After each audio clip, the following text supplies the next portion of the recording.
اللہ تبارک و تعالیٰ نے اس قصے کے ابتدا اس طرح سے فرمائی کہ وَإِذْ قَالَ، اور یاد کرو جب موسیٰ علیہ السلام نے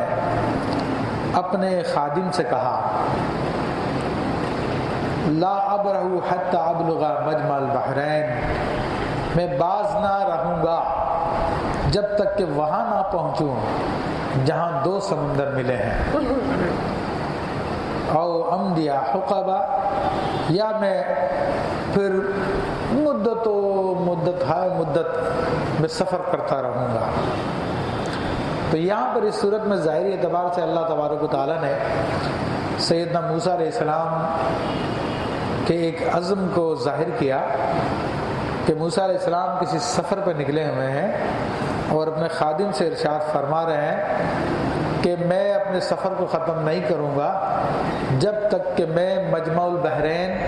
یعنی جہاں پر دو سمندر یا دو دریا آپس میں ملتے ہیں، اس مقام پر نہ پہنچ جاؤں، چاہے اس کے لیے مجھے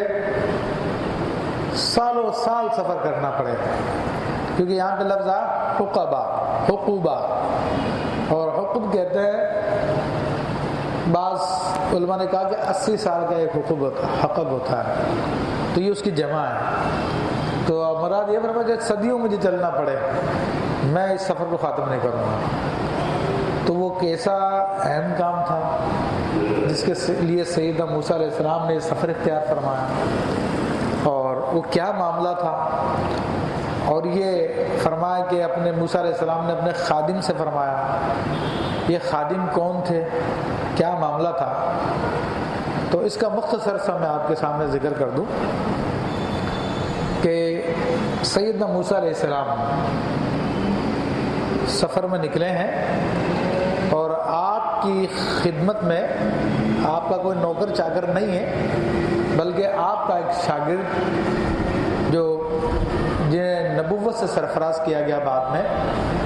وہ حضرت یوشع بن نون علیہ السلام تھے۔ جب وہ لڑکے تھے تو موسیٰ علیہ السلام کی خدمت میں رہتے تھے، پھر ان کو بعد میں نبوت سے سرفراز بھی کیا گیا، اور اس کی ان کی بھی تفصیل بتاتا ہوں۔ اور آپ حضرت خضر علیہ السلام سے ملاقات کرنے کے لیے نکلے ہیں۔ اب خضر علیہ السلام کون ہیں، ان کا بھی میں آپ کے سامنے ذکر کرتا ہوں۔ تو یہ ساری کی ساری باتیں جاننا نہایت ضروری ہے۔ سب سے پہلے تو موسیٰ علیہ السلام کا میں تعارف پیش کر دوں کہ حضرت موسیٰ علیہ السلام، آپ کے والد کا نام عمران ہے، اور آپ کے دادا کا نام یسہر ہے، اور پھر اوپر غالباً لاوی، اور پھر حضرت یعقوب علیہ السلام،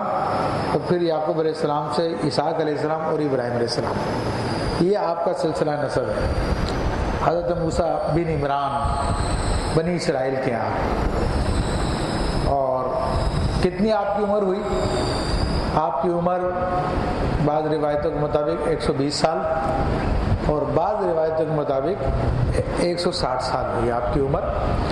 اور یہ واقعہ کب آپ کو پیش آیا؟ یہ واقعہ جب آپ مصر سے بنی اسرائیل کو نکال کر لے کے آ گئے، اس کے بعد پھر آپ میدان طیہ میں تھے، تو پھر اس واقعے کا ظہور ہوا، اور سیدنا موسیٰ علیہ السلام اللہ کے اولو العزم رسول ہیں، اور قرآن مجید فرقان حمید میں جگہ جگہ آپ کے واقعات کو بیان کیا گیا ہے، اور اللہ تبارک و تعالیٰ نے آپ کو بہت معجزے عطا فرمائے، جن کا ہم وقتاً فوقتاً مختلف آیتوں کے تحت ذکر بھی کرتے رہے۔ تو یہ سیدنا موسیٰ علیہ السلام کے بارے میں مختصر سا تعارف میں نے آپ کے سامنے پیش کیا۔ اور حضرت یوشع بن نون، تو نون ان کے والد کا نام کا تھا، پھر درمیان میں 2 واسطے ان کے اور آتے ہیں، اور پھر حضرت یوسف علیہ السلام ہے۔ یوسف علیہ السلام کے والد حضرت یعقوب علیہ السلام ہیں، یعقوب علیہ السلام کے والد اسحاق علیہ السلام ہے، اور ان کے والد حضرت ابراہیم علیہ السلام ہیں۔ تو یہ ہے بنی اسرائیل کی، تو یہ اس طرح سے ان کا سلسلہ نسب ہے، اور یہ یوسف علیہ السلام کی اولادوں میں سے حضرت یوشع۔ حضرت موسیٰ علیہ السلام کے والدین میں حضرت یعقوب علیہ السلام کے بعد کوئی نبی نہیں ہے، پھر وہ حضرت خود موسیٰ علیہ السلام نبی ہوئے، رسول ہوئے۔ حضرت یوشع بن نون، جیسا کہ میں نے ذکر کیا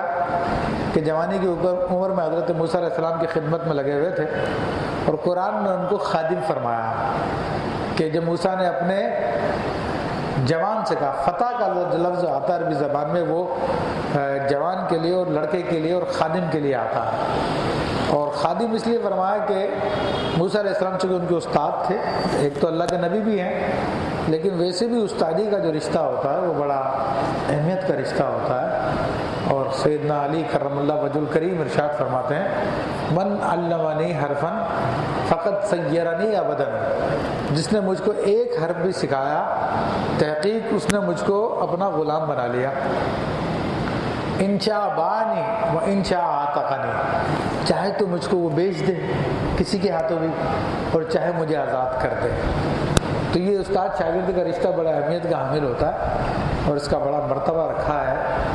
اور علماء کی حیثیت استاد کی ہوتی ہے کہ امت مسلمہ ان سے سیکھتی ہے۔ تو اللہ تبارک و تعالیٰ نے یہاں پہ یوشع بن نون کو حضرت موسیٰ علیہ السلام کا خادم قرار دیا، اور پھر جب ان کو نبوت ملی تو ان کے اسی واقعے کے اندر 2-3 دفعہ ان کا ذکر آیا۔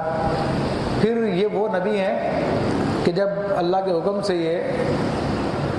بنی اسرائیل طرف جا رہے تھے اور جبارین سے جہاد کرنے کے لیے جا رہے تھے، تو جمعے کا دن تھا اور اگلا دن ہفتے کا تھا، اور ہفتے کے دن بنی اسرائیل جنگ نہیں کرتے تھے، وہ عبادت کا دن تھا۔ تو سورج غروب ہو گیا، مغرب کا ٹائم ہو گیا، اور جنگ بند کرنا پڑتی تھی آپ کو، اگر آپ وہ دن ختم ہو جاتا تو آپ نے اللہ سے دعا کی کہ اللہ سورج کو روک دے، تو سورج آپ کے لیے روک دیا گیا، اور پھر آپ نے ان کفار سے جنگ کی اور ان کو شکست دی اور بیت المقدس کو فتح فرمایا۔ یہ حضرت یوشع بن نون کی میں بات بتا رہا ہوں، یہ بھی اللہ تعالیٰ کے مشہور انبیاء کرام میں سے ہے۔